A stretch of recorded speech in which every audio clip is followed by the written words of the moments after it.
అందుకే ఈనాడు మీ సోదరుడిగా మీరు అండగా నిలబడ్డారు. మీరు ఇచ్చిన ధైర్యంతో ఫామ్ హౌస్ లో వండుకున్న కేడీతోనైనా ఢిల్లీలో ఉండే మోడీతోనైనా కొట్లాడడానికి ధైర్యంగా ముందు నిలబడతా, ఎవరినైనా మెడలు వంచుతా.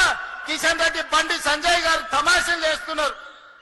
శాతనైతే శాత కాకపోతే దీపు అని అల్లా తప్పగా రాలే. బండి సంజయ్ కిషన్ రెడ్డి గారు తొక్కుకుంటూ వచ్చినాం, కార్యకర్తలు కష్టపడుతూ వచ్చినాం, కార్యకర్తలు ప్రజలు కోరుకుంటే వచ్చినాం. 12 ఏళ్ళైంది మీ మోడీ. మేము పండించిన పంట కొనడా? ఫస్ట్ మోడీని గద్దె దిగమను, రాహుల్ గాంధీని ప్రధానమంత్రిని చేసి తెలంగాణలో పండించిన ప్రతి గింజ కేంద్ర ప్రభుత్వంతో నేను కొనిపిస్తా. పాలమూరు రంగారెడ్డి ఎత్తిపోతల పథకాన్ని జాతీయ ప్రాజెక్టు చేపిస్తా. మెట్రో విస్తరణకు నిధులు తీసుకొస్తా. రీజనల్ రింగ్ రోడ్డుకు అవసరమైన నిధులు తీసుకొస్తా. అంతర్జాతీయ స్థాయిలో మా తెలంగాణను అభివృద్ధి చేస్తాం.